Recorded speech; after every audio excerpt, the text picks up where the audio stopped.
Hi guys, today is day 31 and I just bought a new book today and I want to talk about, I just want to read the beginning chapter because I feel like that this is perfect for what it is that I'm up to right now. The book is called, I don't know if you can see that well, The Body Keeps the Score by Bessel van der Kolk. And so I'll just read it.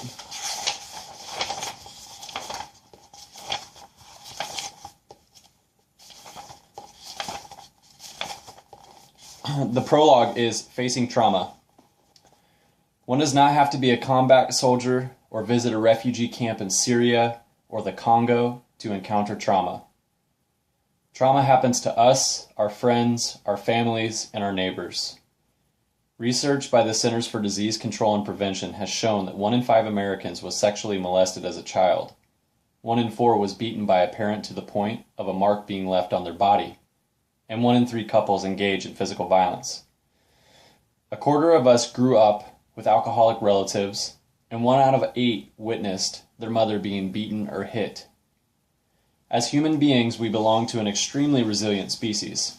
Since time immemorial, we have rebounded from our relentless wars, countless disasters, both natural and man-made, and the violence and betrayal in our own lives. But traumatic experiences do leave traces, whether on a large scale, on our histories and cultures, or close to home, on our families, with dark secrets being imperceptibly passed down through generations.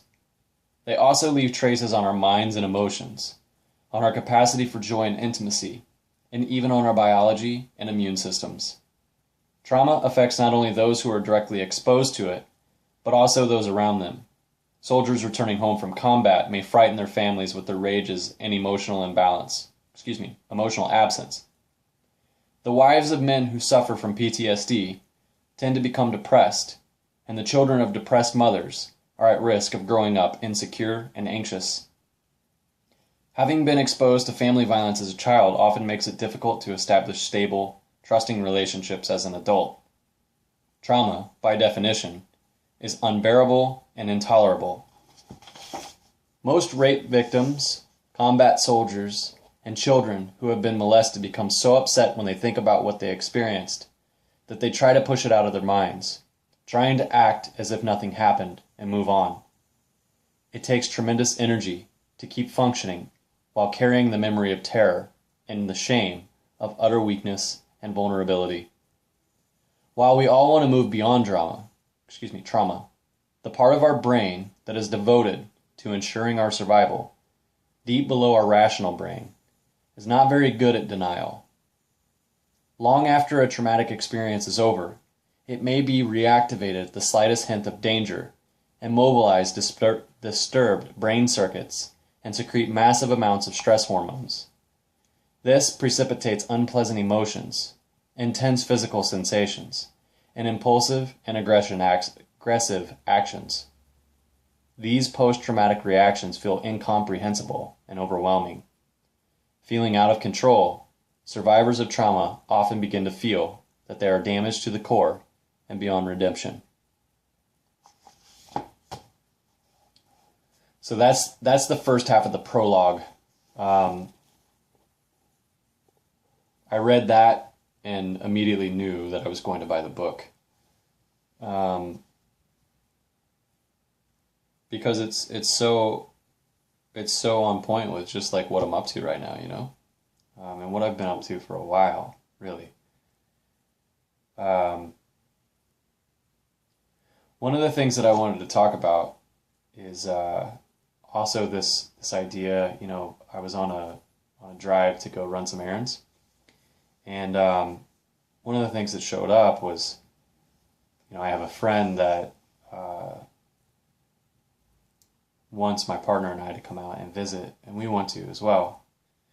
And in saying no, like in looking at like all the things that I have to take care of in the next month or so, And I was looking at this, and all of a sudden, like, I realized how much and how often I fear the judgment of other people, and it causes this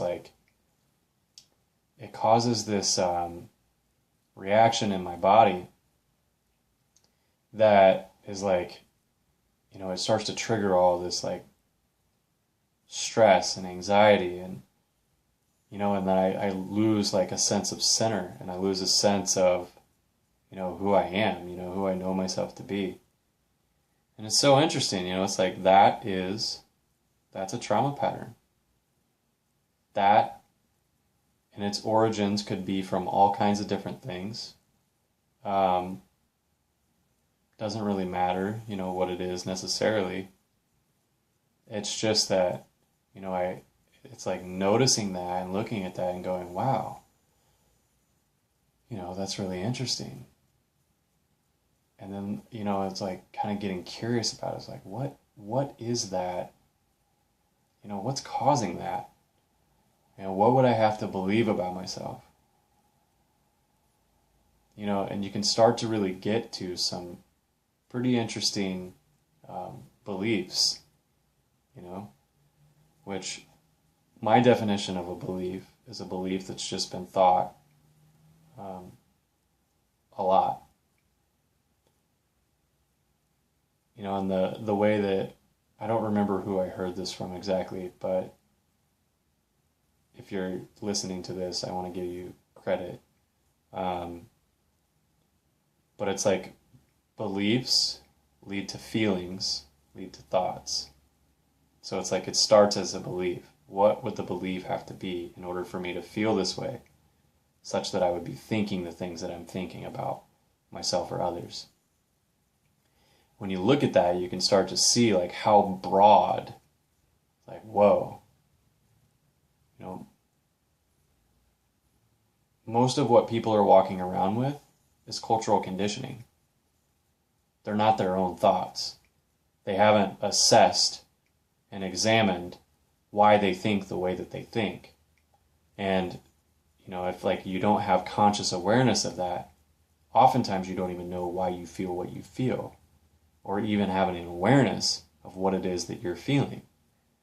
And it doesn't necessarily mean that you have to be able to name it, but what I found for myself is to be able to articulate what it is that I'm feeling really supports a loosening up of whatever it is that I'm feeling.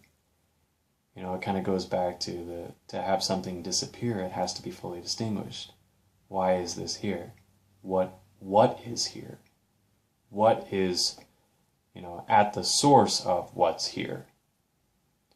These are some questions that, I find to be really fascinating and really helpful in terms of like getting to the bottom of some of these impulsive, reactionary, defensive, post-traumatic kinds of displays and behavior. So I'm really excited. I'm really excited to delve into this book. I'm excited for what it means in my life. Right now, it's just like, it's another, it's like another breadcrumb along the trail.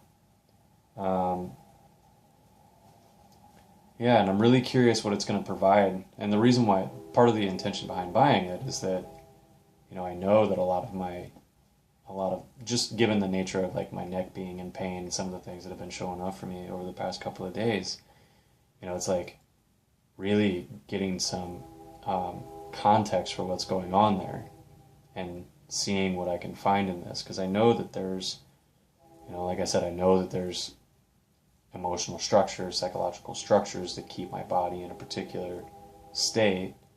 And one of the things that shows up for me is I really liked how it said like experiencing moments of weakness and powerlessness. It's like oftentimes if that isn't addressed, there's like these overcompensating habits. Most of us had to overcompensate at one point or another. Most of us had to like generate, or we had to, do something in order to shift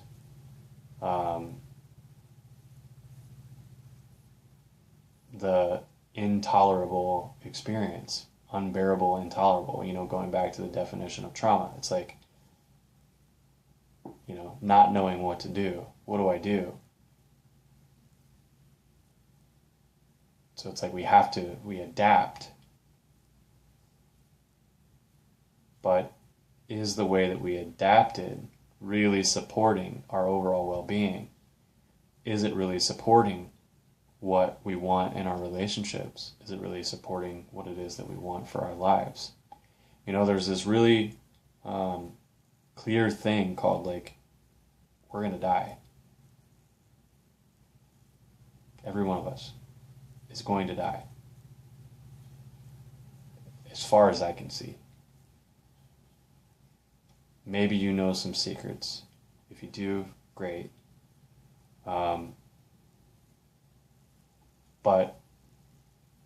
for the majority of human beings, there is a real reality called you're going to die.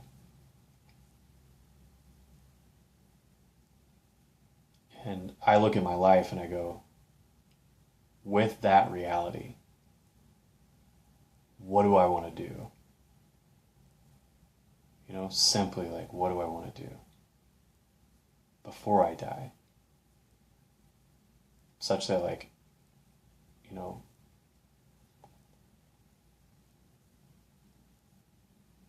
if this is my experience, like laying on my deathbed when I'm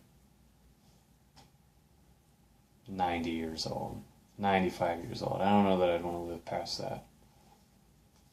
It's like, I want to be able to die peacefully.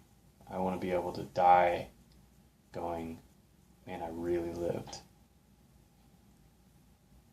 I really went for it. I really tried something. I really, like, took that on.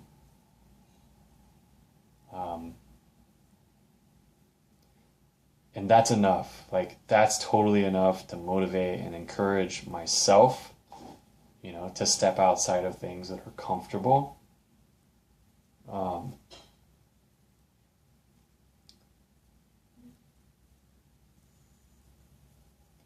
Because if you want something different in your life, it's probably going to be a little uncomfortable to adjust, to make those adjustments. But it will be worthwhile. Like, I can speak from personal experience. It's like, it will be worthwhile. Because you get to have yourself back. And that's what a lot of people are missing. Is they're missing that core sense of, like, this is who I am. Not the insistence. Not the, like, projected self-image, but the embodied state of, I am who I am.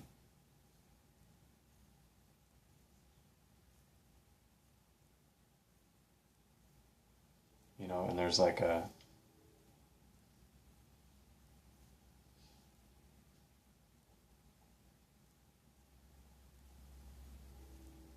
you're not pushing, but you're not receding. You're not aggressive, but you're not passive. Just like centered inside of, I'm present. And I am strong and powerful. Simply in that I am fully here. Not being forceful, not being,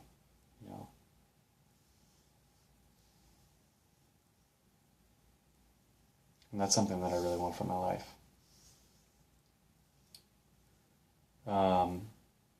So yeah, pretty exciting stuff. I see him coming up on 1430. Almost there, almost to the full month. This has been such a powerful, healing, transformative experience for me. If you found something, a value in this, awesome. I have too. Thank you guys for listening. Have a great night. Peace.